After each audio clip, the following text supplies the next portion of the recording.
Bismillahirrahmanirrahim. Assalamualaikum warahmatullahi wabarakatuh.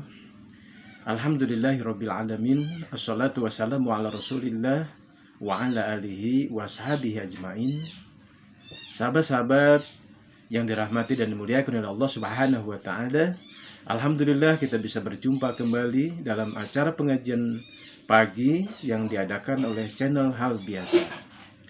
Sahabat dan teman-teman yang dimuliakan dan dirahmati oleh Allah Subhanahu wa taala, dalam kesempatan pagi ini saya akan menyampaikan materi tentang kaitan antara Allah Subhanahu wa taala dengan hambanya.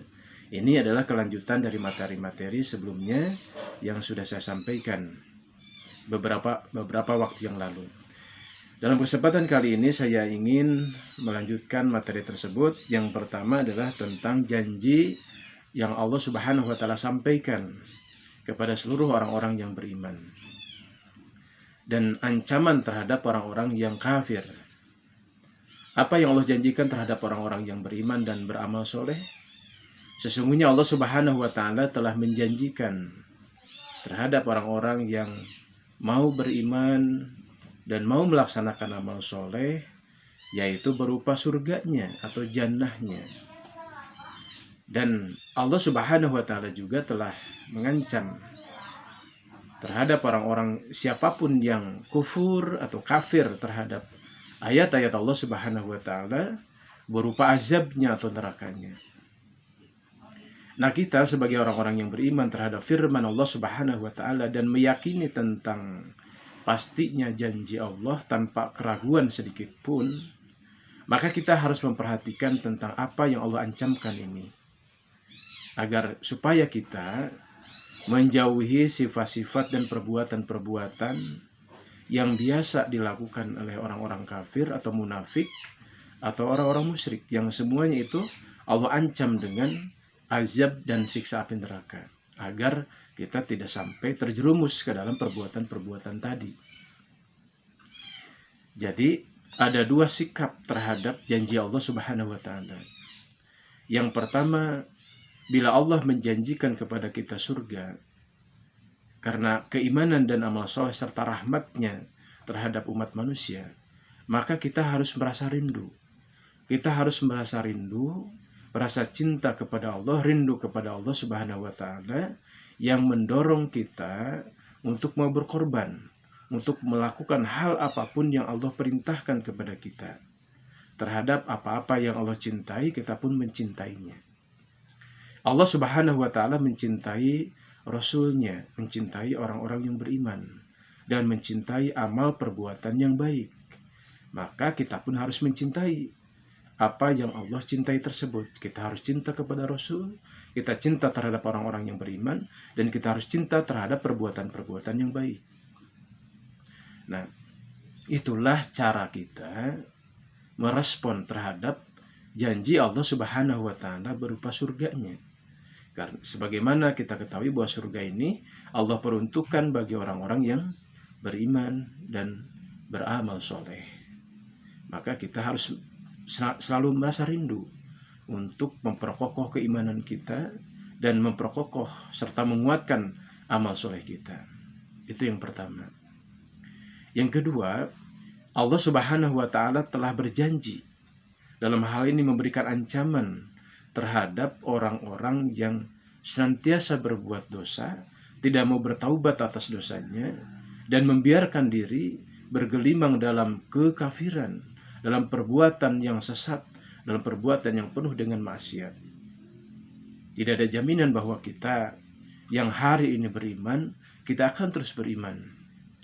Oleh sebab itu, sepanjang kita menjalani keimanan kita dan menjalani ibadah-ibadah kita, hendaklah senantiasa memohon kepada Allah Subhanahu wa taala agar hati kita ditetapkan dalam keimanan, agar Allah Subhanahu wa taala memberikan tambahan hidayah ke kehidupan kita, dan agar Allah tidak memalingkan hati kita kepada kekafiran.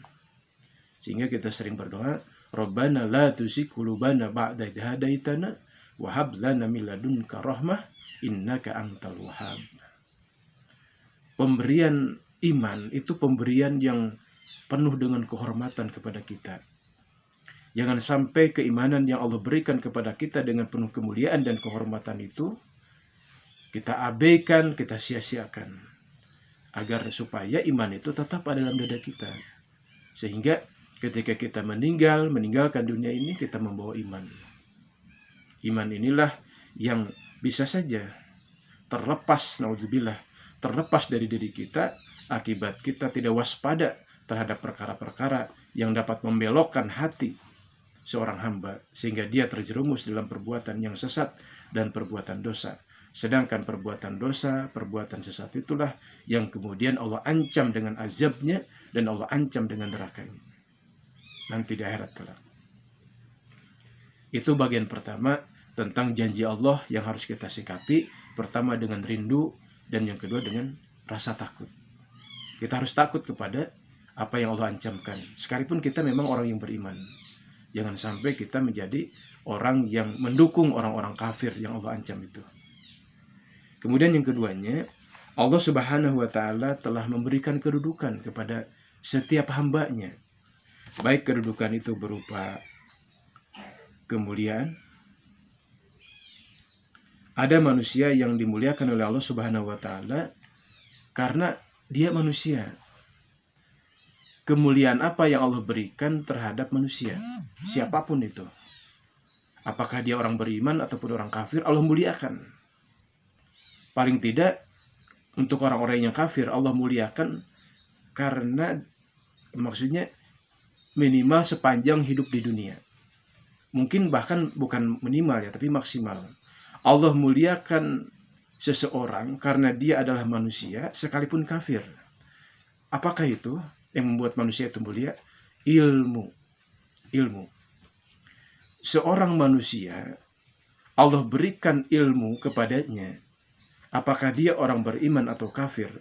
Maka Allah ketika memberikan ilmu tersebut, kemudian Allah angkat orang tersebut menjadi orang mulia. Apalagi orang beriman. Orang beriman Allah berikan ilmu tambah-tambah kemuliaannya. Pertama karena kemuliaan karena iman, kedua kemuliaan karena ilmu. Orang kafir pun dapat kita saksikan dalam realitas sebagaimana yang kita lihat. Orang-orang kafir sekalipun ketika Allah berikan ilmu kepadanya, karena sumber ilmu itu dari Allah, maka orang tersebut Allah muliakan di tengah kehidupan manusia. Tetapi terbatas, hanya di dunia saja. Sebagaimana manusia memuliakan orang-orang yang memiliki jabatan, orang-orang yang memiliki harta yang banyak, dan juga termasuk orang-orang yang memiliki ilmu. Bahkan orang-orang beriman pun tidak masalah belajar terhadap orang-orang kafir tentang ilmu tersebut, yaitu tentang ilmu dunia. Memang tidak setiap ilmu membawa manusia mendekat kepada Allah. Tetapi di tangan orang-orang yang beriman, ilmu apapun itu akan bermanfaat karena akan mendekatkan diri kepada Allah Subhanahu wa Ta'ala. Ini yang pertama. Allah telah mendudukkan manusia dengan kemuliaan karena kedudukan manusia tersebut sebagai manusia, yaitu dengan ilmu. Yang kedua, Allah Subhanahu wa Ta'ala memberikan kedudukan yang mulia kepada manusia tertentu yang disebut dengan hamba. Hamba itu ada dua kategori. Pertama, hamba Allah yang beriman, kedua hamba Allah yang kafir. Nah, yang kita maksud hamba di sini adalah hamba Allah yang beriman. Allah muliakan hamba karena faktor keimanannya. Allah muliakan seorang hamba dengan memberikan keimanannya, dengan memberikan keimanan kepadanya. Jadi ada manusia yang dimuliakan karena ilmu, ada manusia dan dia disebut seorang hamba karena dimuliakan karena dia diberikan iman. Nah, terhadap ilmu kita harus betul-betul menghargai sebuah ilmu. Dan terhadap iman kita harus betul-betul menghargai iman. Karena Allah telah memuliakan orang yang berilmu dan Allah pun memuliakan orang-orang yang beriman. Dan yang ketiganya adalah Allah Subhanahu wa Ta'ala telah memuliakan orang di antara hamba-hamba itu, yaitu keikhlasan. Keikhlasan yang ada dalam dirinya. Dan keikhlasan itu pun Allah berikan. Allah berikan dan Allah muliakan. Allah berikan kepada seorang hamba yang bisa memegang keikhlasan dan dia dimuliakan di hadapan Allah Subhanahu wa Ta'ala karena keikhlasannya tersebut. Jadi memang di dalam melihat harta, iman, dan ikhlas, di satu sisi Allah sendiri yang memberikan. Allah berikan harta kepada seorang hamba, Allah berikan iman kepada seorang hamba, Allah pun berikan rasa keikhlasan kepada seorang hamba. Semuanya itu adalah pemberian dari Allah.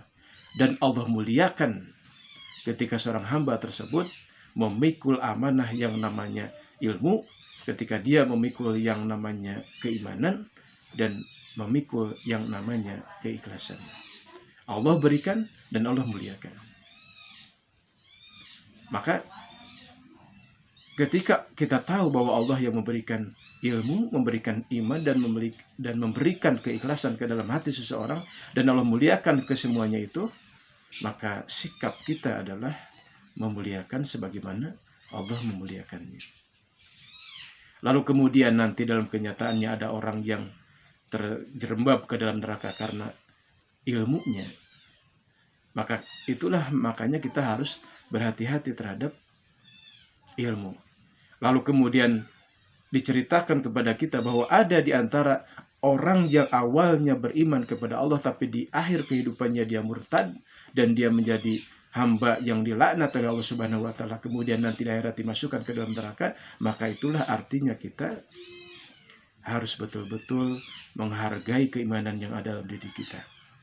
Harus betul-betul menjaganya. Jangan sampai berganti dengan kekafiran. Kemudian ada juga di antara orang-orang yang awalnya mungkin dia berbuat ikhlas, lalu dia bergeser kepada sifat riya, bahkan bergeser kepada kemusyrikan. Itu artinya kita harus juga berhati-hati, jangan sampai keikhlasan yang selama ini ada dalam dada kita tergantikan oleh kemusyrikan atau sifat riya. Kita berlindung kepada Allah dari perkara-perkara yang bisa menghancurkannya, dan memohon kepada Allah agar dikuatkan ilmu kita, dikuatkan keimanan kita, dan dikuatkan keikhlasan kita. Itu yang kedua, tentang bagaimana Allah memuliakan orang-orang tertentu karena faktor ilmu, karena faktor keimanan, dan faktor keikhlasan. Kemudian yang ketiganya adalah Allah Subhanahu wa taala telah memberikan kepada kita kesempatan yang berupa ikhtiar, dan yang keduanya berupa waktu. Allah mengatakan bahwa setiap manusia, sekalipun memang sudah ditentukan kadar rezeki dan ajalnya, tidak boleh seseorang kemudian tidak mau berikhtiar atau membuat sesuatu yang membahayakan jiwanya. Seseorang mesti berikhtiar dengan mempergunakan semua sisi kekuatan yang ada dalam dirinya, baik pengalamannya, akal pikirannya, relasinya, pilihan pekerjaannya, dan daya upaya yang sebisa mungkin dia keluarkan dari sisi fisiknya, tenaga maksudnya, dan dari sisi-sisi yang lainnya, sehingga dia bisa mencapai apa yang diharapkannya dan yang diinginkannya. Seorang guru mesti dia mengeluarkan dan menggunakan ilmu keguruannya ketika dia menggurui. Tidak boleh seseorang mengabaikan ilmu keguruannya pada saat dia menggurui. Dan pekerjaan-pekerjaan yang lainnya pun mesti disertai dengan ilmu dan keterampilan. Allah telah memberikan kesempatan kepada kita untuk mencapai kebahagiaan di dunia dengan diberikan berbagai potensi untuk mendukungnya. Tiada lain adalah agar kita memiliki sebuah amalan kebajikan, dan agar kita tidak terjerumus ke dalam kemiskinan lalu diperdayai oleh syaitan laknatullah atau oleh orang-orang yang hendak menjerumuskan kita kepada kesesatan atau kekafiran. Karena tidak sedikit orang yang karena alasan miskin, alasan bodoh, dan alasan-alasan lainnya, lalu dia mengikuti jalan-jalan orang-orang yang sesat hanya demi mencapai sesuap nasi atau segenggam mutiara. Segenggam mutiara sekalipun dalam pandangan Allah Subhanahu wa taala tidak berharga kalau dicapai dengan cara-cara yang tidak benar. Jadi itulah kita diberikan kesempatan oleh Allah Subhanahu wa taala untuk berikhtiar, dan kuncinya untuk berikhtiar itu adalah tawakal. Tawakal itu ada dua arti ya. Pertama, secara umumnya manusia, tawakal itu artinya menggunakan sunatullah. kita pergunakan apapun yang menjadi fasilitas untuk mencapai tujuan kita dari ikhtiar yang kita lakukan. Itulah secara fisik atau secara dohir. Dan secara batinnya kita harus bertawakal kepada Allah, yaitu dengan meyakini bahwa segala sesuatu yang kita dapatkan itu semata-mata karena takdir dari Allah. Dan ketika kita gagal, kita tidak berhasil meraih apa yang kita inginkan, padahal kita sudah maksimal berikhtiar, ada dua hal yang harus kita kedepankan. Pertama, prasangka baik kepada Allah, bahwa ditundanya keberhasilan kita meraih apa yang kita inginkan, pada Allah telah memberikan, padahal kita sudah berikhtiar semaksimal mungkin, itu Allah tetap akan memberikan yang terbaik buat kita. Gagalnya kita adalah sesuatu kebaikan, mungkin karena disimpan untuk capaian-capaian di masa depan. Yang kedua, ketika kita gagal padahal kita sudah berikhtiar semaksimal mungkin, itu artinya ada sesuatu yang salah dari ikhtiar kita. Ada sesuatu yang kurang dari ikhtiar kita, sehingga mendorong kita untuk mengevaluasi diri dan belajar kembali untuk lebih menyempurnakan ikhtiar kita. Karena kalau kita perhatikan, ketika kita gagal dengan ikhtiar yang sama, kenyataannya ada orang yang berhasil dengan ikhtiar yang serupa. Karena ada faktor lainnya yang mungkin kita tidak tahu faktor tersebut, yang kita belum tahu ilmunya. Dan itu artinya kita harus menggali ilmu tersebut, mau belajar. Jadi ketika gagal, pertama, tetaplah berprasangka baik kepada Allah, dan tetaplah kita mau belajar kembali tentang ilmu yang mungkin hari ini belum kita dapatkan. Berikhtiarlah agar kita bisa sampai kepada apa yang kita inginkan, dan bertawakallah kepada Allah dalam setiap ikhtiar. Itulah yang merupakan kesempatan yang Allah berikan kepada kita. Lalu yang kedua, kesempatan yang Allah berikan kepada kita adalah tentang waktu dan waktu luang. Waktu dan waktu luang. Allah berikan waktu kehidupan kepada kita, dan Allah berikan pergantian siang dan malam. Malam supaya kita istirahat, dan siang supaya kita berikhtiar, berupaya. Dan semua waktu ini, itulah peluang yang Allah berikan. Waktu itu ada 5, bahkan ada 10. Pertama, waktu ketika kita muda, nanti ada waktu kita tua. Keduanya, ada waktu ketika kita kaya, lalu ada waktu ketika kita miskin. Ada waktu ketika kita hidup di dunia, dan ada waktu nanti kita hidup di akhirat kelak. Ada waktu ketika kita sehat, dan ada waktu ketika kita sakit.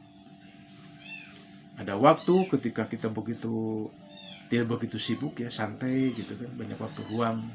Tapi ada waktu di mana kita begitu sempit. Inilah 10 waktu yang kita miliki.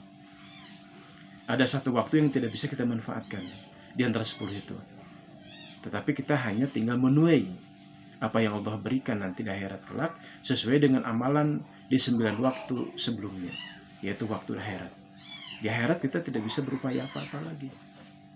Atau mungkin Allah memberikan kesempatan kita untuk berupaya sebisa mungkin untuk menyelamatkan diri dan saudara-saudara kita. Nah, semua waktu yang ada itu, itulah kesempatan yang Allah berikan agar kita melakukan 2 hal.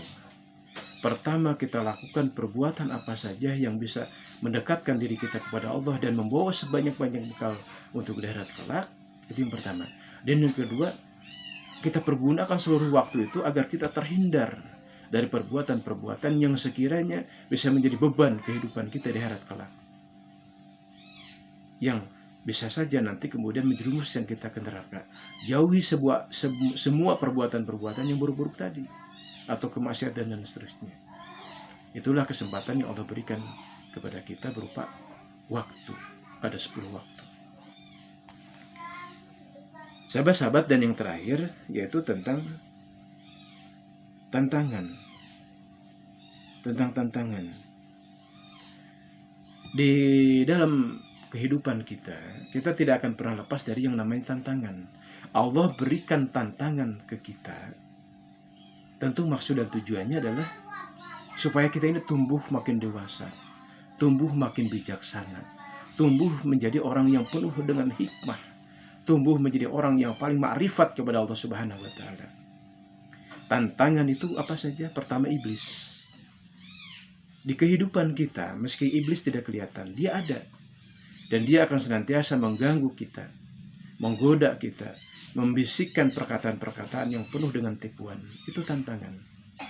Kalau kita gagal dalam menghadapi tantangan tadi, maka alamat kita akan gagal dalam menjalani kehidupan. Kita di dalam menghadapi tantangan berupa iblis itu, mestilah kita pertama-tama adalah melakukan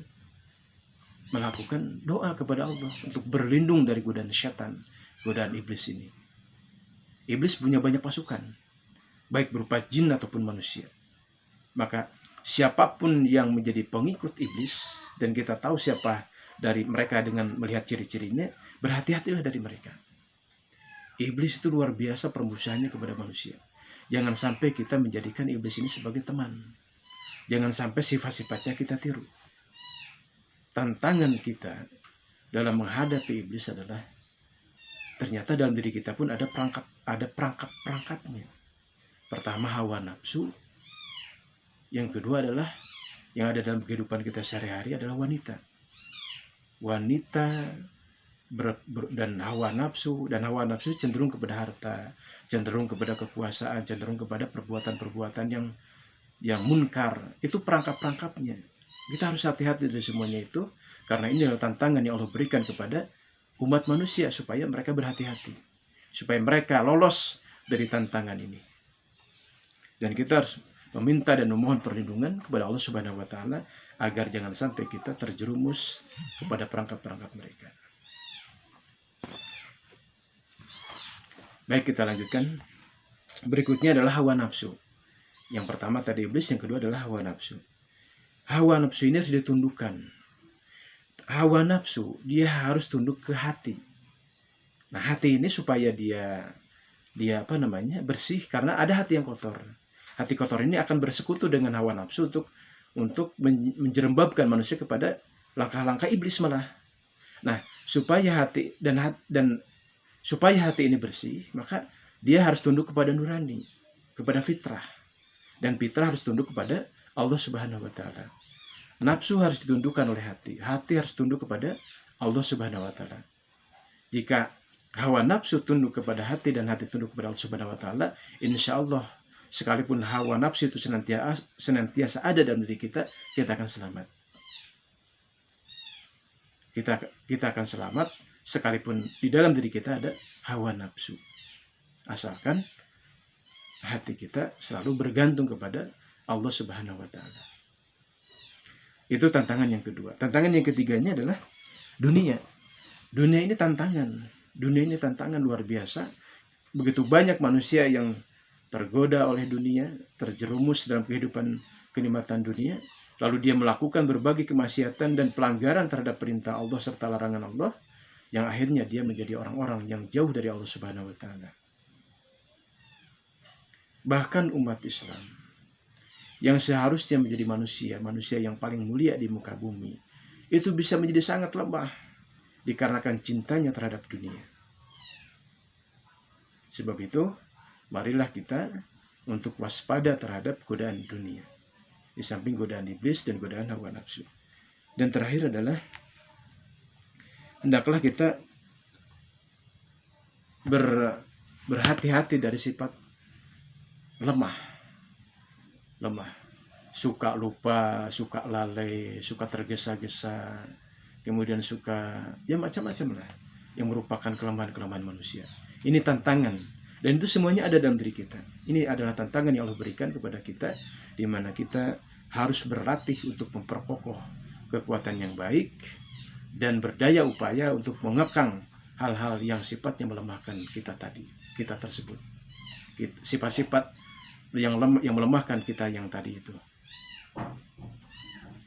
Baik, kita simpulkan dari awal pembahasan bahwa kaitan kita dengan Allah Subhanahu wa taala, bahwa Allah Subhanahu wa taala memberikan kepada kita janji, Allah pun memberikan kepada kita kedudukan, kemuliaan, lalu Allah pun memberikan kepada kita kesempatan, dan Allah pun memberikan kepada kita tantangan-tantangan. Tidak lain maksud dan tujuannya adalah agar kita menjadi hamba Allah yang dimuliakannya. Kita perlu mempelajari semua itu, tidak lain adalah agar kita bisa menjadi sosok orang-orang yang dimaksud, orang-orang yang mulia tadi. Sahabat-sahabat kaum muslimin rahimakumullah, itulah materi yang bisa saya sampaikan di kesempatan pagi ini. Ini adalah bahan untuk diskusi selanjutnya. Mohon maaf atas segala kekurangannya. Terima kasih atas segala perhatiannya. Rabbana atina fid dunya hasanah wa fil akhirati hasanah wa qina adzabannar. Wassalamualaikum warahmatullahi wabarakatuh.